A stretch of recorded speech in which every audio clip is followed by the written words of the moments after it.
സർവത്ര ഗോവിന്ദനാമസങ്കീർത്തനം. ഗോവിന്ദ ഗോവിന്ദ. ദശകം 70. സുദർശന ശാപമോക്ഷവും ശംഖചൂഡവധവും അരിഷ്ടവധവും.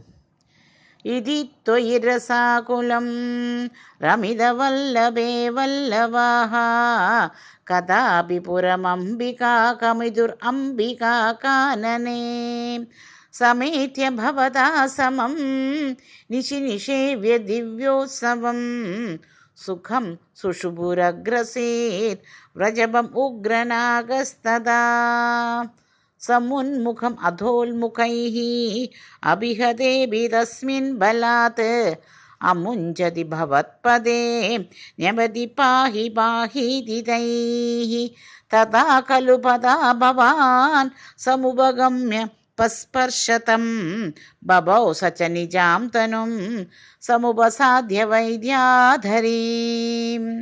സുദർശനധര പ്രഭോ നനു സുദർശനാഖ്യോസ്മ്യഹം മുനീൻ ക്വചിത് ഉപാഹസം തൈഹ മാം വ്യദുർവാഹസം ഭവത്പദസമർപ്പണാത് അമലതാം ഗതോസ്മീത്യസൗ സ്തുവന്നി ച പദം യയൗ വ്രജപദം ച ഗോപാമുദാ കഥാപി ഖലു സീരിണാ വിഹരതി ത്വയി സ്ത്രീജനൈഃ ജഹാരതനദാനുഗഃ സകില ശംഖചൂഡോ ബലാഃ അതിദ്രുതമനുദ്രുതഃ ത്വമദമുക്തനാരീജനം രുരോജിതശിരോമണിം അലഭൃതേജ തസ്യാ ദദാഃ ദിനേഷു ച സുഹൃജ്ജനൈഃ സഹ വനേഷു ലീലാപരം മനോഭവ മനോഹരം രസിതവേണുനാഥാമൃതം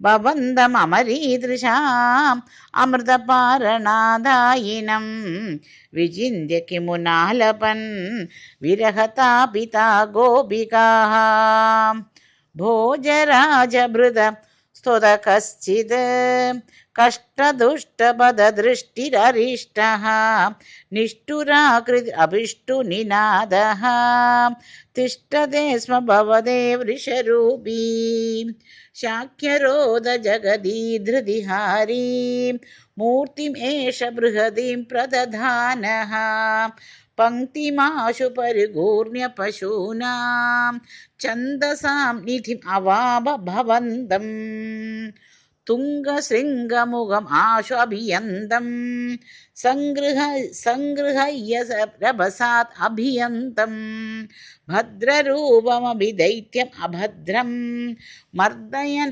അമദയസുരലോകം ചിത്രം അദ്യ ഭഗവൻ വൃഷഘാതാത് സുസ്ഥിരാജനി വൃഷസ്ഥിതിർ ഉർവ്യാം വർദ്ധതേ ച വൃഷഛേദസി ഭൂയാൻ മോദയിത്യഭിനുതോസി സുരൈസ്ത്വം ഔക്ഷകാണി പരിധാവത ദൂരം വീക്ഷ്യതാം അയമിഹോക്ഷ വിഭേദി ഇത്തം ആതഹസിതൈ സഹ ഗോപൈഃ ഗേഹഗസ്ത്വം അവവാദപുരേശാം.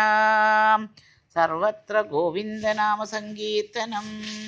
ഗോവിന്ദ ഗോവിന്ദ.